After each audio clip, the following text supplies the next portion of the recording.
Assalamu alaikum dear aspirants, welcome to our YouTube channel Educate Yourself. Hope so you guys are fine. आज हम लोगों ने John Stuart मिल पढ़ना है. Last lecture में हम लोगों ने जेरेमी बेंथम को कवर किया, उनकी थ्योरी ऑफ यूटिलिटेरियनिज्म को हमने कवर किया, उसके बाद हेडोनिज्म, पनिशमेंट, जो उनकी फिलॉसफी थी रिगार्डिंग दैट. अब हम लोग जेरेमी बेंथम के स्टूडेंट को पढ़ेंगे, दैट इज जॉन स्टुअर्ट मिल. इनकी क्या फिलॉसफी है? According to John Stuart Mill, originality is the one thing which unoriginal minds cannot feel the use of. Originality वो चीज है जिसको unoriginal minds feel नहीं कर सकते.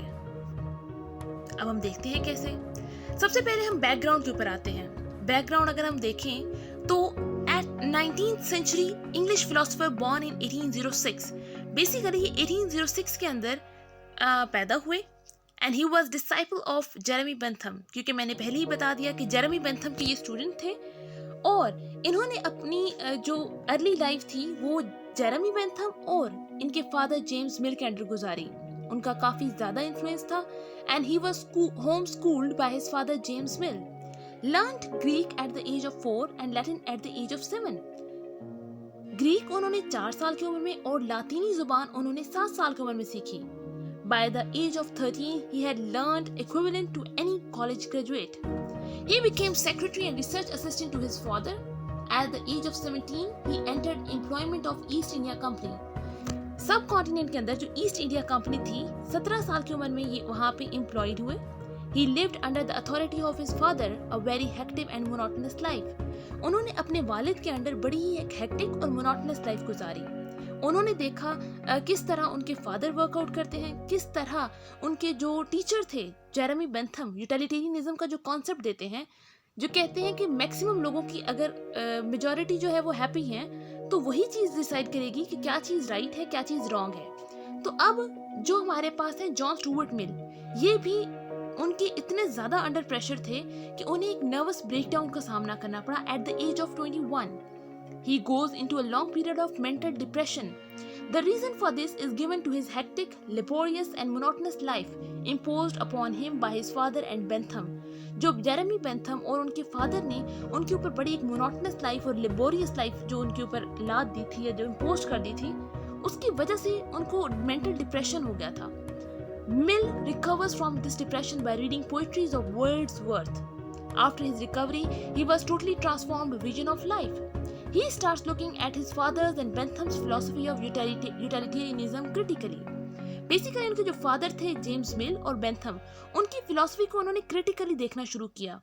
At the age of 24, he met a young girl, Harriet Taylor, with whom he marries after 20 years of friendship.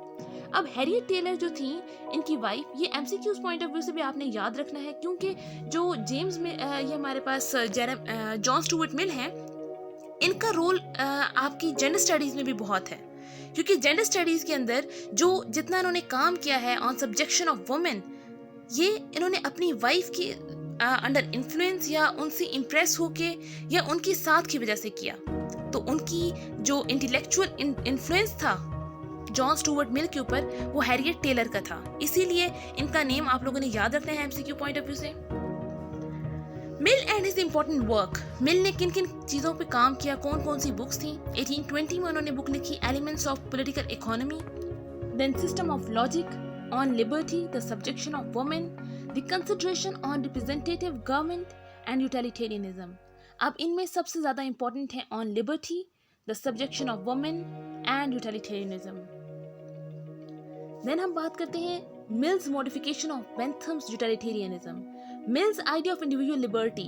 अब Mill ने यहाँ पे एक प्रिंसिपल दिया था, the harm principle. The harm principle क्या था वो हम आगे देखते हैं. मिल ने अपना एक व्यू दिया रिप्रेजेंटेटिव डेमोक्रेसी. डेमोक्रेसी वो जो रिप्रेजेंटेटिव हो. Mills view on the rights of women, ये उसके कुछ वर्क्स थे. मिल ने यूटिलिटेरियनिज्म के ऊपर क्या कहा? Mill accepted the basic claim of utilitarianism that the action which produces pleasure and avoids pain is morally good. वो कहते थे कि जो बेसिक कॉन्सेप्ट है यूटिलिटेरियनिज्म का वो ठीक है. उसकी वजह क्या है कि कोई भी ऐसा काम जो आपको प्लेजर दे और पेन अवॉइड करे वो मॉरली गुड है. He also said that it is the consequence of the action that decides whether an action is right or wrong. कि कोई एक्शन राइट है या रॉन्ग है वो उसके कॉन्सिक्वेंस के ऊपर डिपेंड करता है. लेकिन मिल बेंथम की एक जो क्लेम था कि all players are quantitatively equal, ये इसको रिजेक्ट करते थे। मिल कहते थे that player are different qualitatively. Quantitatively equal के जो पॉइंट था वो उस क्लेम को रिजेक्ट करते हुए कहते थे कि वो क्वालिटेटिवली डिफरेंट हैं। For Mill poetry is better than pushpin, क्योंकि अगर आप देखें तो जेरेमी बेंथम कहते थे कि पुशपिन भी उतना ही अच्छा है जितना आपके पास पोइट्री है। अगर वो चीज़ आपको खुशी दे रही है, अगर आपके पेन को अवॉइड कर रही है, तो वो इक्वल है। उनकी क्वांटिटेटिवली अगर देखा जाए तो प्लेयर सेम मिलता है। लेकिन जो आपके जॉन स्टुअर्ट मिल थे वो इस चीज़ को रिजेक्ट करते थे और वो कहते थे कि प्लेयर्स जो आपको पोइट्री से मिलता है वो आपको पुशपिन से नहीं मिल सकता। तो यहाँ पे क्वालिटेटिवली प्लेयर डिफरेंट है। पोइट्री बेटर देन पुशपिन, क्यों? क्योंकि पोइट्री के अंदर आप ज़्यादा सेटिस्फाई फील करते हैं। देन आपके पास Jeremy Bentham John Stuart Mill कहते थे it is better to be human being dissatisfied than a pig satisfied. It is better to be a Socrates dissatisfied than a fool satisfied. Basically उनका कहना था कि अगर एक इंसान डिससैटिस्फाइड है वो ज़्यादा बेहतर है एज कम्पेयर टू एक पिग के जो सेटिस्फाइड है। तो आप वो चीज़ करो जो क्वालिटेटिवली भी आपको प्लेयर दे और जिसको करना मॉरली, लीगली, एथिकली करेक्ट हो। देन मिल ने ऑन लिबर्टी क्या कहा? Mill was a champion of individual liberty. He asked when it is right for the society to interfere with the liberty of an individual. उन्होंने देखा कि कब ये society को राइट हासिल होता है कि वो किसी भी इंडिविजुअल की लिबर्टी के अंदर इंटरफेयर कर सके। तो यहाँ पे उन्होंने एक हार्म प्रिंसिपल दिया। Society can interfere with the liberty of an individual only to protect itself and action can be restricted only if it caused harm to others. Harm principle के अंदर वो ये कहते थे कि सोसाइटी सिर्फ तभी किसी की लिबर्टी के या किसी की लाइफ में भी इंटरफेयर कर सकती है जब उसने अपने आप को प्रोटेक्ट करना हो, या जब कोई एक्शन किसी और को नुकसान पहुंचाए उस टाइम के ऊपर आप उस एक्शन को रोक सकते हैं। आप तब किसी की लाइफ के अंदर इंटरफेयर कर सकते हैं। अब कुछ सेल्फ रिगार्डिंग एक्शन होते हैं, कुछ होते हैं other regarding action. Self regarding action के अंदर it can be restricted bye anyone, जबकि अदर रिगार्डिंग एक्शन के अंदर इट कैन बी रिस्ट्रिक्टेड, इसको भी रिस्ट्रिक्ट किया जा सकता है। देन मिल ने अपने नेक्स्ट जो उसका पॉइंट था वो था freedom of expression. Mill considered freedom of expression to be the most important liberty. आपको अगर बोलने का हक है, अपनी बात रखने का हक है, तो ये बहुत इंपॉर्टेंट लिबर्टी है, बहुत इंपॉर्टेंट आज़ादी है जो हर इंसान को होनी चाहिए। He was more concerned with the individual development. Individual development means increase in one's rational capacity to think, and this is possible when one is allowed freedom. Individual development का मतलब क्या है कि एक इंसान जो है उसकी जो रैशनल कैपेसिटी है वो क्या है, वो सोच सकता है, और ये तभी पॉसिबल है अगर उसको फ्रीडम दिया जाए। He said truth is never absolute and complete. वो कहता है सच कभी भी एब्सोल्यूट या कंप्लीट नहीं होता। We can get to high level of truth by having free debate and discussion. हम सही चीज़ तक तभी पहुंच सकते हैं, सच तक तभी पहुंच सकते हैं जब आपके फ्री डिबेट हो, डिस्कशन हो। आप एक इंसान बोल रहा है उससे कुछ नहीं होगा। जब सब लोग एक ओपन डिस्कशन के ऊपर जाएंगे, आपने क्रिटिसिज्म भी बर्दाश्त करना है, तो मल्टीपल चीज़ें, ताकि हर इंडिविजुअल जो है वो अपनी पॉइंट रख सके। फ्रीडम ऑफ एक्सप्रेशन होना चाहिए। Mill famously said that minority opinion must never be suppressed even when it is wrong or right. क्योंकि जैसे जेरेमी बेंथम ने कहा था कि 1000 लोगों को अगर खुशी मिल रही है तो उनकी खुशी के लिए 100 की खुशी अगर कॉम्प्रोमाइज कर भी दी जाए then it's okay. But John Stuart Mill कहते थे कि आप माइनॉरिटी ओपिनियन को भी निगेट ना करें, उसको भी इग्नोर ना करें, क्योंकि उनके अगर आप पॉइंट को सप्रेस कर देंगे तो ये ना तो मॉरली राइट है ना एथिकली राइट है। If the opinion is right, then society will correct itself.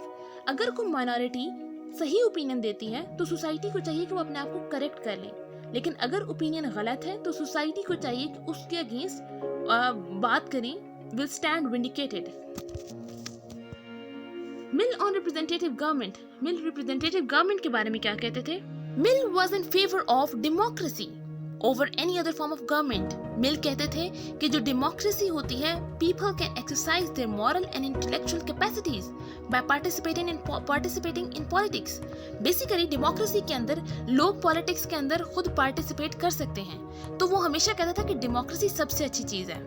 Mill advocated democracy only for those society where people are educated, rational, noble and virtuous. वो कहता था कि डेमोक्रेसी सिर्फ उसी जगह के लिए, उसी सोसाइटी के लिए बनी है जहाँ के लोग पढ़े लिखे हों, रैशनल हो, नोबल हो, विर्चुअस हों। क्योंकि अगर आप देखें, हम डेमोक्रेसी किसको कहते हैं? Government of people, by people, for the people. लेकिन अगर आपके जो लोग सिलेक्ट कर रहे हैं वही एजुकेटेड नहीं है, तो वो तो खुद एक करप्ट बंदा बिठा देंगे। तो उसकी निस्बत जो डेमोक्रेसी है वो उन्हीं लोगों की, उसी सोसाइटी में होनी चाहिए जहाँ के लोग पढ़े लिखे हों, जो कि खुद विर्चुअस हों, रैशनल हों, सोच रखने वाले हों। Fearing tyranny of majority, he supported the concept of plural voting. Mill said that democracy is not suitable for non-European society. Basically Mill जो था वो कहता था कि सिर्फ यूरोप के अंदर डेमोक्रेसी होनी चाहिए, अदर देन यूरोपियन स्टेट्स तो आप वहाँ पे डेमोक्रेसी नहीं suitable. He supported despotism in each such societies. अब बेसिकली वो यही कहता था कि जो दूसरे एरियाज हैं other than British, other than Europe, जो बाकी एरियाज हैं वहाँ के लोग जो वो इतने एजुकेटेड नहीं हैं, तो इसीलिए वहाँ पे डेस्पोटिज्म की ज़रूरत है। वहाँ पे एक हुक्मरान जो है वो विदाउट वोटिंग आएगा तो वो ठीक है, लेकिन यूरोप के अंदर डेमोक्रेसी होनी चाहिए। He was also a supporter of British imperialism. वो ब्रिटिश इम्पीरियलिज्म के भी हक में था।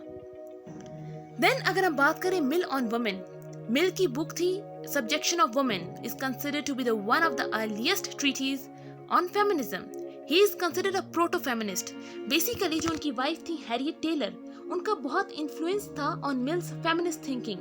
मिल बहुत ज़्यादा हक में था कि वुमेन जो है उनको इक्वल राइट्स मिलने चाहिए, right to vote, equal rights to property right मिलने चाहिए वुमेन को, right to get easy divorce, कि अगर फीमेल नहीं रहना चाहती तो उसको डाइवोर्स का भी हक दिया जाना चाहिए। Mill said that women are equal to man in their all abilities, so there is no justification of discrimination.